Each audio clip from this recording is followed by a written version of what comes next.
2வது அத்தியாயம் 102வது வசனம். அந்த வசனத்துல ஹாரூத் மாரூத் சம்பந்தமா உள்ள வசனம். அந்த வசனத்துல சூனியம் சம்பந்தமா என்ன சொல்லப்பட்டிருக்கு?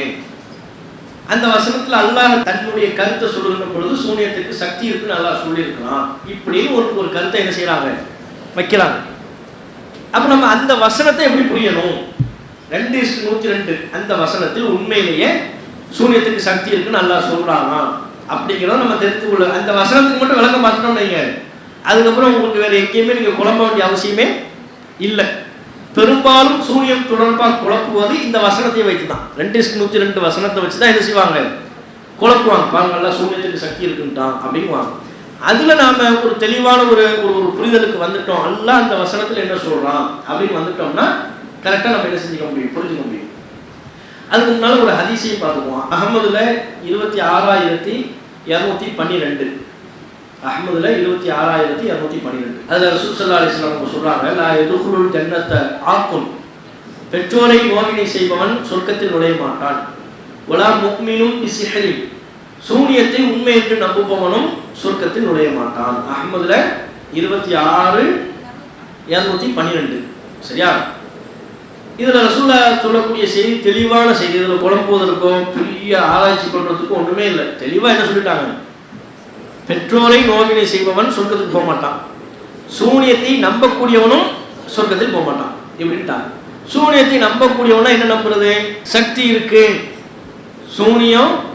சூனியத்துக்கு சக்தி இருக்கு, பவர் இருக்கு அப்படின்னு நம்பினா எங்க போக இயலாது, சொர்க்கம் போக முடியாது அப்படின்ட்டாங்க. அப்ப இந்த ஹதீஸும் என்ன கருத்தை நமக்கு சொல்லுது, சூனியம் குறித்து அல்லாஹ் குர்ஆனில் என்ன சொல்றான் நம்ம பார்த்தோம்ல, அந்த வசனங்கள் எல்லாம் அல்லாஹ் என்ன சொல்றான், அது பொய், கண்கட்டி விட்டு அதை நம்ப கூடாது, அல்லாஹ் எங்க அந்த கருத்து சொல்லப்பட்டது அதே கருத்து தான் அல்லாஹ் இந்த ஹதீஸ்லயும் ரசூல் ஸல்லல்லாஹு அலைஹி வஸல்லம் சொல்றாங்க. சூனியத்தை நம்ப கூடாது, அதை நம்பினா சொர்க்கம் போக முடியாது அப்படின்னு அர்த்தம். நட்சத்திரத்தை நம்புபவர் சொர்க்கம் செல்ல மாட்டார் அப்படின்னு சொல்லப்பட்ட என்ன அர்த்தம்? ரசூலுல்லாஹ் சொன்னாங்க, ஒரு மழை பெய்கிறது, மழை பெய்யும் போது அந்த மழையின் மூலமா மக்கள் இரு சாராராக பிரிகிறார்கள். சில பேர் முஸ்லிம்களாக ஆகிறார்கள், சில பேர் இறை மறுப்பாளர்களாக ஆகிவிடுகிறார்கள் அப்படின்னா. ஒரு மழை பெய்ஞ்ச உடனே மக்கள் 2 சாரார், ஒருத்தவங்க முஸ்லிமா ஆகுறாங்களாம், இன்னொரு குரூப் இறை மறுப்பாளர்களா ஆகிறாங்க. எப்படி?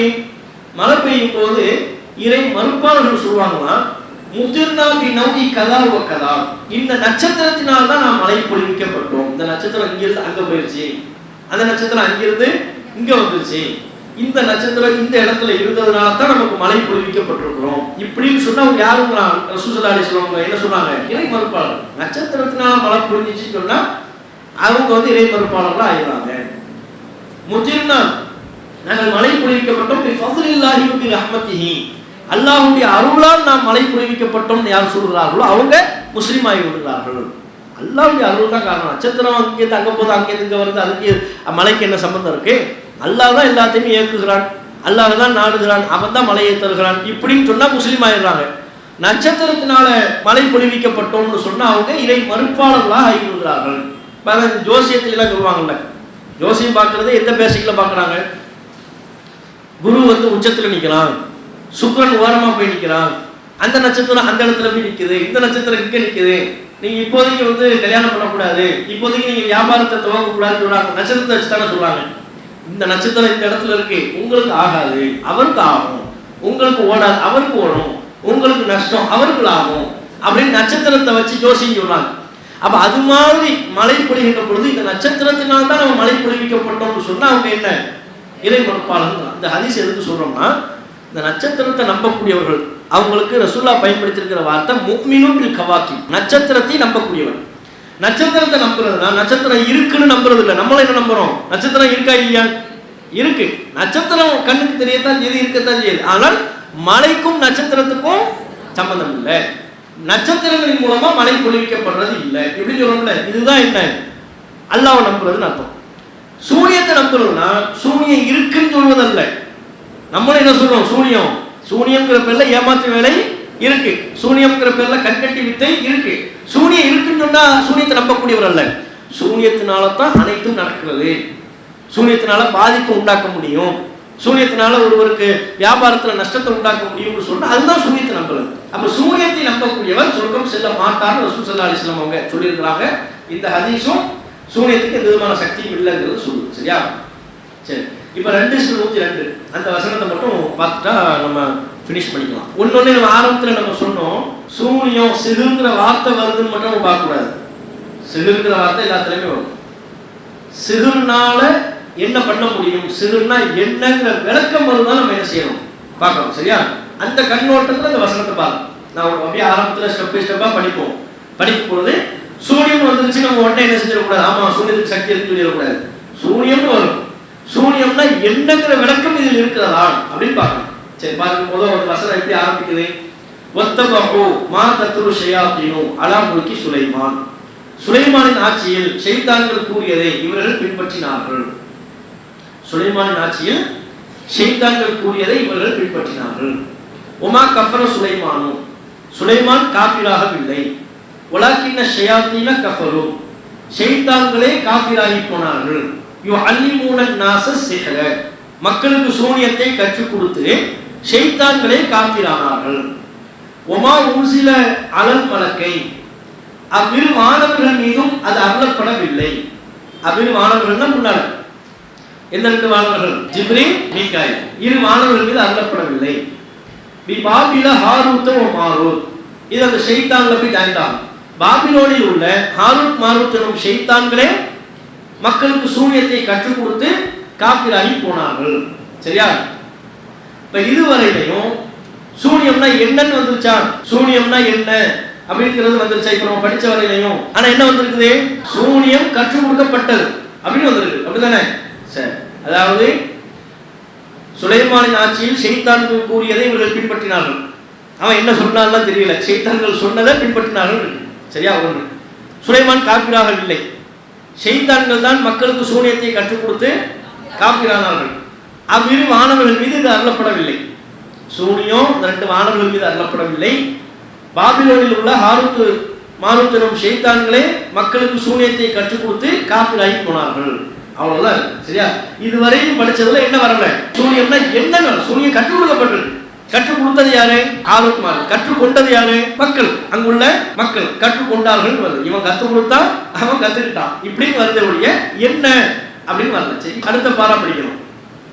ஒமான் அல்லிமானு மின் அஹதின், அவ்விருவரும் யாருக்கும் கற்றுக் கொடுக்கவில்லை. ஹத்தா யகூலா, அவர்கள் சொல்லாமல் கற்றுக் கொடுக்கவில்லை. இன்னமா நஹ்னு ஃபித்னத்துன், நாங்கள் சோதனையாக இருக்கிறோம். ஃபலா தக்ஃபுர், நீ காஃபிராகி விடாதே என்று சொல்லாமல் யாருக்கும் கற்றுக் கொடுக்கவில்லை. அவங்க எதை கற்றுக் கொடுக்குறாங்க, சூனியத்தை கற்றுக் கொடுக்கும் போது எப்படி சொல்லாம கற்றுக் கொடுக்க மாட்டாங்களாம். நாங்கள் சோதனையா இருக்கிறோம், ஃபித்னா, நாங்க சோதனைக்கு தான் அனுப்பப்பட்டிருக்கிறோம், படிப்பினைக்கு அனுப்பப்பட்டிருக்கிறோம், நீ என்னவா போயிடாத, என்கிட்ட இருந்து இந்த சூனியத்தை கத்துக்கிட்டு காஃபிரா போயிடாத இப்படின்னு சொல்லாம அந்த ஹாரூத் மாரூத் ஷைத்தான்கள் என்ன செய்யல, கற்றுக் கொடுக்கல. சரி, இங்கே என்ன வரல, என்னன்னு வரல. சரியா? கவனிச்சுட்டே வரணும். அடுத்து பாருங்க, அப்ப இந்த எச்சரிக்கை கொடுக்கப்பட்டுச்சு. அப்ப இருவரும் இவ்வாறு கூறாமல், நாங்கள் ஃபித்னாவாக இருக்கிறோம், நீ காஃபிராகி விடாதே என்று சொல்லாமல் யாருக்கும் கற்றுக் கொடுக்கவில்லை. ஃபயத்தஅல்லமூன மின்ஹுமா, எனவே அவ்விருவரிடமிருந்து அவர்கள் கற்றுக்கொண்டார். அவ்விருவர்ங்கிறது யாரு, அவர்கள்ங்கிறது யாரு, அந்த அவங்க மக்கள் கற்றுக்கொண்டார்கள். மா, ஒரு விஷயத்தை கற்றுக்கொண்டார்கள். மானா என்ன அர்த்தம், ஒரு விஷயத்தை, ஒன்றை அப்படின்னு அர்த்தம். கற்றுக்கொண்டார்கள்.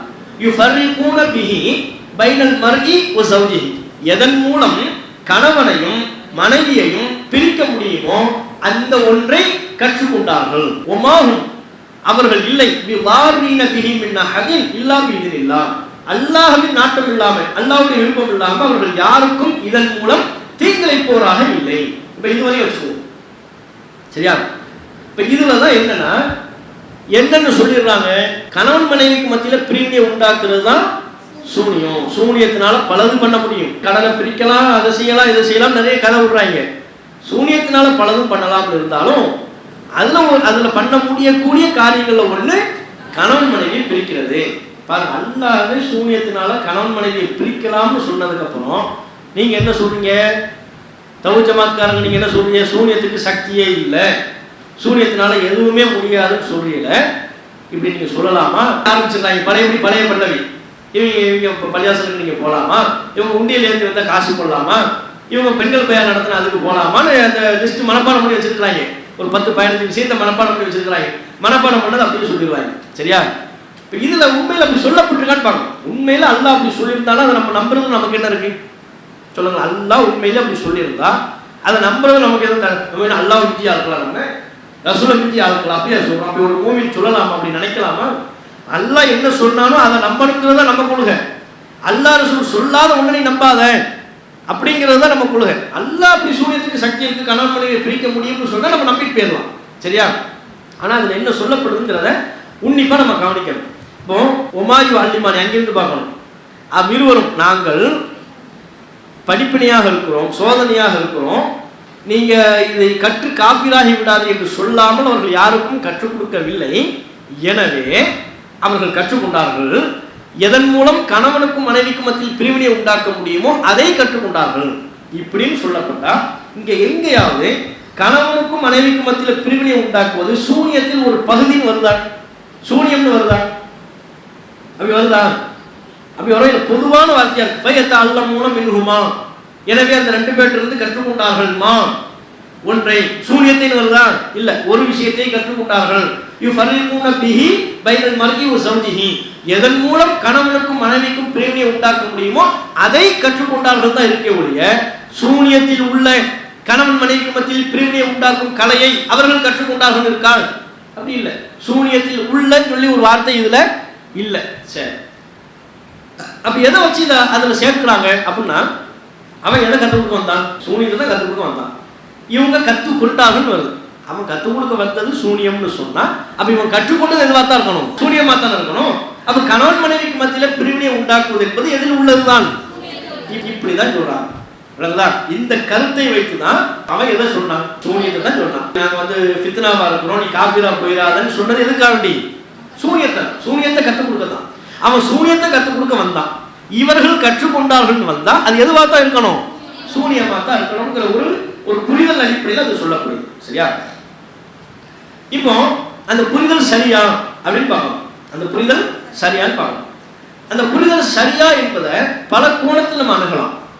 அவங்க சொல்ற அந்த புரிதல் சரியா என்பதை பல கோணத்தில் அணுகலாம்.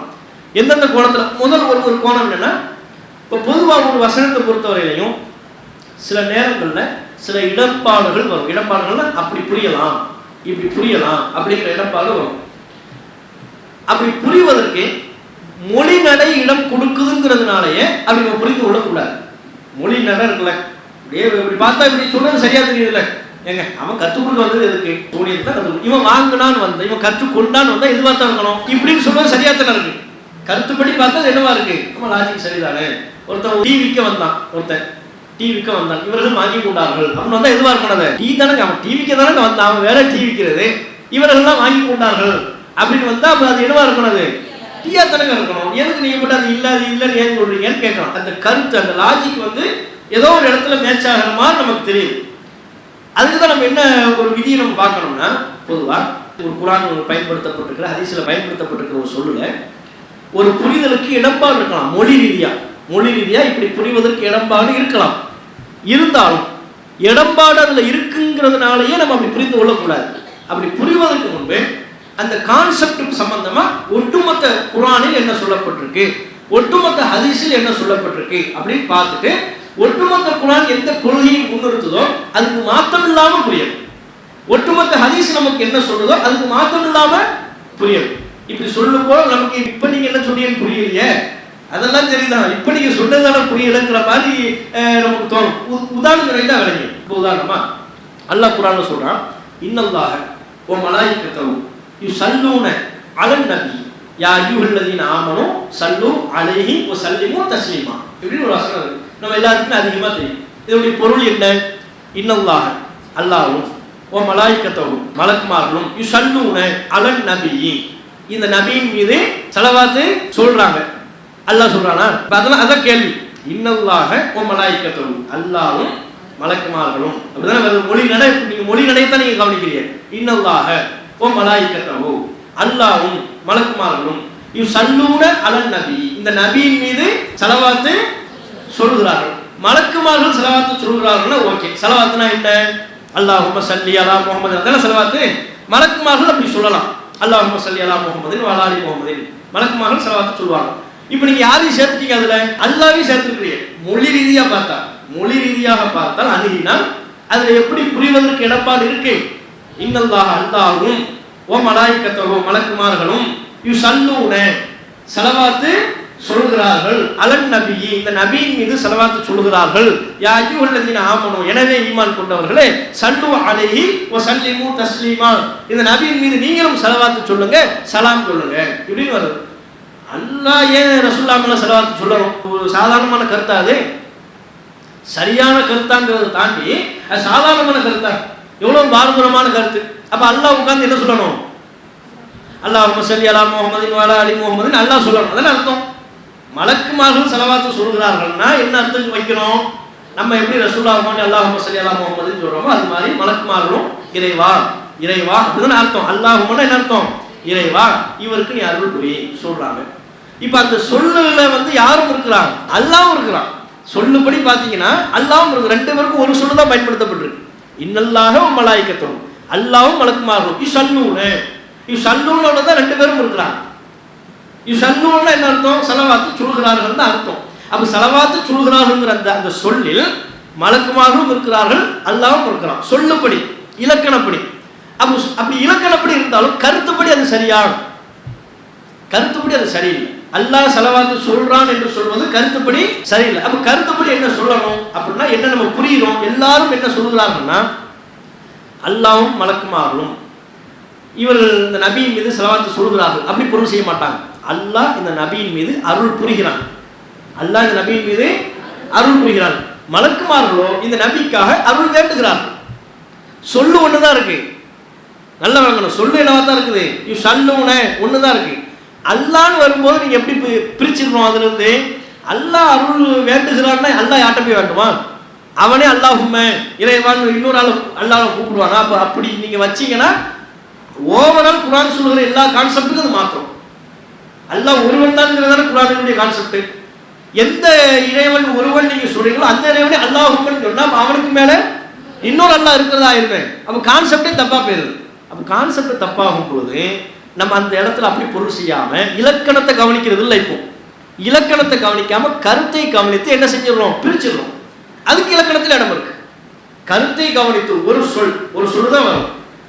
கருத்தை கவனித்து ஒரு ஆளுக்கு ஒரு அர்த்தம் இருக்கும், இன்னொரு ஆளுக்கு இன்னொரு அர்த்தம் இருக்கும். இவருக்கு தக்கப்படி அர்த்தமும் இவருக்கு தக்கப்படி அர்த்தமும் வைப்போம். இப்படி குர்ஆன்ல ஹதீஸ்ல நிறைய இருக்கிறது. இலக்கணத்துல அதுக்கு இடம் இருக்கு. அப்படி நம்ம பிரிக்கிறதான செய்யணும். இது ஒரு கான்செப்ட். இதே மாதிரி இப்ப அல்லாஹ் என்ன சொல்றான்? ஃபதுகுருனி அல்குருக்கும் என்னை நினைவு கூறுங்கள் நான் உங்களை நினைவு கூறுகிறேன். நம்ம அல்லாஹ் நினைவு கூறுறதுனா என்ன? அல்லாஹ்வை புகழணும், அல்லாஹ்வை திக்ர் செய்யணும், அல்லாஹ்வை வணங்கணும். அதானே அல்லாஹ் நம்மளை நினைவு கூறுறதுனா சேம் அர்த்தம் வருதா? அப்ப அல்லாஹ் நம்மளை நினைவு கூறுறான்னா என்ன அர்த்தம்? நன்மை வளர்றான். நீ என்ன நினைவு கூறு, நான் உன்னை நினைவு கூறுவேன்னா நான் உன் பேரை பத்தி சொல்லுவோம். என் அடியாரை பாருங்க, என் அடியார் என்னை எவ்வளவு வணங்குறான் பாருங்க அப்படின்னு சொல்லுவோம். உனக்கு உரிய கூலியை தருவேன். எனக்கு நீ நன்றி செலுத்து, நான் உனக்கு நன்றி செலுத்துகிறேன். வருதுல்ல? நம்ம அல்லாஹ்வுக்கு நன்றி செலுத்துறது தொழுகை, நோன்பு இதெல்லாம். அல்லாஹ் நமக்கு நன்றி செலுத்துறது அல்லாஹ் அங்க தொழுவ போறானா? என் அடியார் என்ன தொழுவிட்டான், அவனை நான் தொழுவான இப்ப திருப்பி அப்படின்னு தொழுவானா? நம்ம அல்லாஹ்வுக்கு நன்றி செலுத்துறது நோன்பு வைக்கும் போது அல்லாஹ் அவங்க நோன்பு வைக்க போறானா? அல்லாஹ் நன்றி செலுத்துறதுனா என்ன? தொழுது நன்றி செலுத்துனியா, நான் உனக்கு கூலி வழங்கி நன்றி செலுத்துறேன். நீ நோன்பு வச்சு நன்றி செலுத்துனியா, நான் உன்னை சொர்க்கத்தில் நுழைவிக்க செய்து உனக்கு நான் நன்றி செலுத்துறேன். அப்ப நன்றிங்கிற சொல்லு ஒன்னாத்தான் இருக்கு, நினைவு கூறுங்கள்ங்கிற சொல்லு ஒன்னாத்தான் இருக்கு. அடியார்களுக்கு வருகின்ற பொழுது, நமக்கு வருகின்ற பொழுது நம்ம தன்மைக்கு ஏற்ப நம்ம பலவீனங்களுக்கு ஏற்ப பொருள் செய்யணும். அல்லாஹ்வோட இணைச்சி வருகின்ற பொழுது அல்லாஹ்வுடைய உயர்வுக்கு ஏற்ப அல்லாஹ்வுடைய தனித்தன்மைக்கு ஏற்ப பொருள் செய்யணும். சொல்லு ஒண்ணுதான். விளங்குச்சா? இதெல்லாம் ஏன் இப்படி மாத்தி செய்யணும்? இது ஒரு அடிப்படை. ஏன் இப்படி மாத்தி செய்யணும்னா ஓவரால் கான்செப்ட்ல குர்ஆன்ல நமக்கு என்ன சொல்லப்பட்டிருக்கோ அதுக்கு மாத்தாம நம்ம புரிந்து கொள்ளக்கூடாது. அதான் கான்செப்ட். இப்ப இதுலயும் அதுதான். 2:102 என்ன தன்மை இருக்கு? அந்த உசூல் வருது, அந்த விதி வருது. விதிப்படி அவங்க சொல்ற லாஜிக் படி சரியா தான் இருக்கு. என்ன அவன் என்ன சொல்ல வந்தான்? சூனியத்தை கற்றுக் கொடுக்க வந்தான். இவர்கள் கற்றுக்கொண்டார்கள் வந்தா அது என்னவா தான் இருக்கணும்? சூனியமா தான் இருக்கணும்ங்கிற சொல்ற லாஜிக் சரி. ஆனா அந்த லாஜிக் படி இங்க பொருள் சொல்லிட்டு போயிட்டீங்கன்னு வைங்க, அப்ப என்ன அர்த்தம் வரும்னா அல்லாஹ் இதுக்கு முன்னாடி நம்ம வசனங்கள் பார்த்தோம்ல, எத்தனை வசனங்கள் பார்த்தோம், அது மாதிரி நிறைய இருக்கு. அது எல்லாத்துலயும் அல்லாஹ் சூனியம்னா என்னன்னு சொன்னான்? பொய்யில்ல சொல்லியிருக்கிறான். கண்கட்டி வித்தன்னு சொன்னான். ஏமாத்து வேலை, நீங்க பயப்படாதீங்க மூசா, அவன் பண்றதெல்லாம் சூழ்ச்சி தந்திரம்னு அல்லாஹ் சொன்னான். அது சூழ்ச்சி, தந்திரம், கண்கட்டி வித்தை, ஏமாத்து வேலை, பொய்ன்னு அல்லாஹ் சொன்னதுக்கு அப்புறம் அவ்வளவு இடங்கள்ல அப்படி சொல்லப்பட்டிருக்கின்ற பொழுது அந்த இடங்களுக்கு மாத்தமா இந்த ஒரு வசனத்துல மட்டும் இடம்பாடு இருக்கு, லாஜிக் படி சரியா இருக்கு, இலக்கணத்துல இடம் இருக்குங்கிறதுனால இப்படி பொருள் வச்சுட்டு போக முடியுமா? இப்படிதான் நம்ம பார்க்கணும். ரசூலுல்லாஹ் என்ன சொன்னாங்க சூனியத்தை பத்தி? சூனியத்துக்கு சக்தி இருக்குன்னு நம்பினா சொர்க்கம் போக முடியாது, அதான் கான்செப்ட், அதான் அர்த்தம். ரசூலுல்லாஹ் அப்படி சொல்லியிருக்கும் பொழுது இந்த வசனத்துல அல்லாஹ் இதைத்தான் சொன்னார், கணவன் மனைவியின் மூலமா சூனியத்தினால பிரிக்க முடியும் அப்படின்னா சூனியத்துக்கு சக்தி இருக்குன்னா இது இல்லை, சூனியத்துக்கு சக்தி இருக்கு அப்படின்னு நம்ம நம்பிட்டோம்னா, இலக்கணத்துல இடம்பாடு இருக்கு, லாஜிக் இப்படி அவங்க கேட்கிற கேள்வி சரியா இருக்குன்னு இப்படி பொருள் செஞ்சுட்டா, அப்ப ரசூலுல்லாஹ் சொன்னாங்க சூனியத்தை நம்பினா சொர்க்கத்துல இடம் இல்லை. அதுக்கு மாத்தமா இந்த வசனம் வருது இல்லை? அதுக்கு மாத்தமா இந்த வசனம் வருதா இல்லையா? அப்ப நம்ம இலக்கணத்துல இடம் இருக்கு, நம்ம என்ன செய்யக்கூடாது, இந்த இடத்துல அப்படி பொருள் செஞ்சிடக்கூடாது. இஸ்லாம் மற்றும் சமுதாய செய்திகளை அறிந்து கொள்ள தமிழ்நாடு தௌஹீத் ஜமாஅத் யூடியூப் பக்கத்தை உடனடியாக சப்ஸ்கிரைப் செய்து கொள்ளுங்கள். மேலும் பெல் பட்டனையும் கிளிக் செய்து கொள்ளுங்கள்.